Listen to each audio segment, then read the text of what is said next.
Bonjour, bonsoir ou bonne nuit à toi, petit bibliovore. Pour inaugurer ce premier épisode de la Bibliothèque You, je vous présente un monstre de la littérature fantastique, le Seigneur des Anneaux de J.R.R. Tolkien.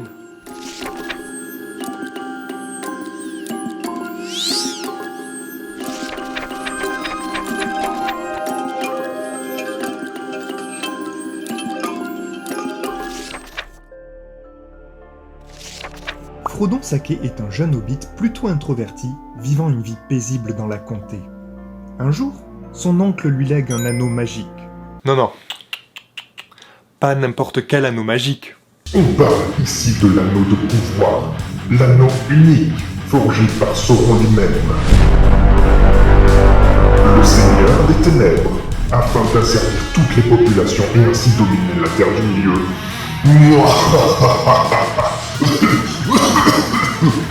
Pardon. Frodon doit donc se rendre à la montagne du destin pour y détruire l'anneau, et ainsi défaire Le Seigneur des Ténèbres.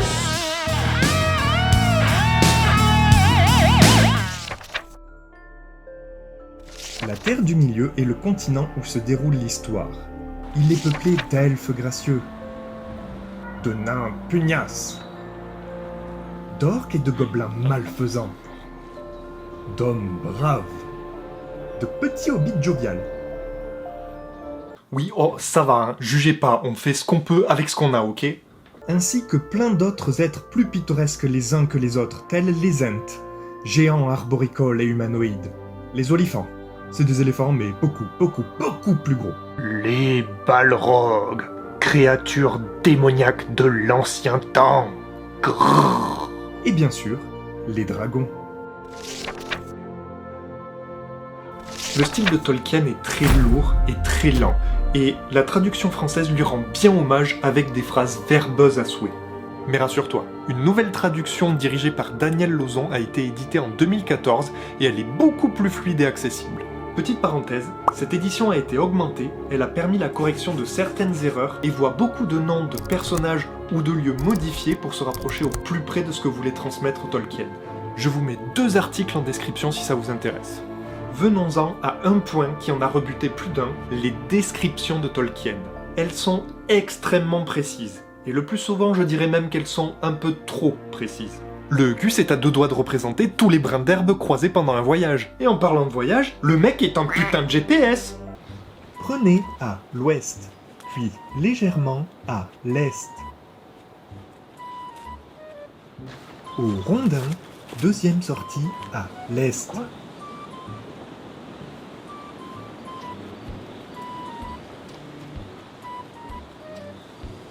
Puis nord-ouest pendant 12 lieues.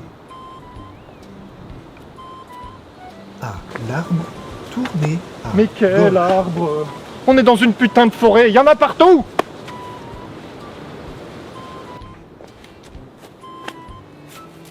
Faites demi-tour.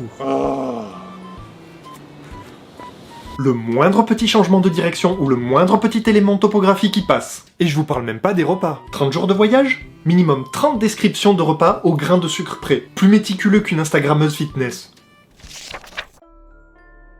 Les 9 compagnons formant la communauté de l'anneau sont aussi les personnages principaux de cette histoire. Le groupe est formé de 4 hobbits. Frodon, l'anti-héros frêle et introverti, avec Sam, son preux jardinier, ainsi que Merry et Pippin, les plaisantins du groupe.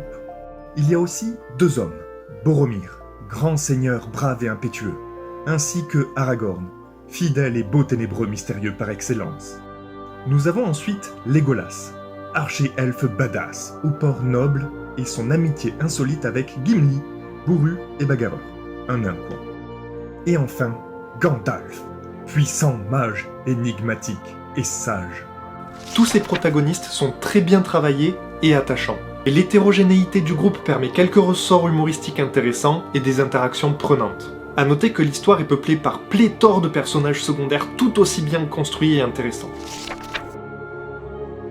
L'univers du Seigneur des Anneaux est fascinant d'imagination et possède un background incroyable. Des noms de lieux et de personnages importants sont cités tout au long du livre et font référence au passé de la Terre du Milieu. Ils feront sens seulement si on a lu les autres écrits de Tolkien. Il faut savoir que les 10 écrits nous remontent à la naissance même de la Terre du Milieu.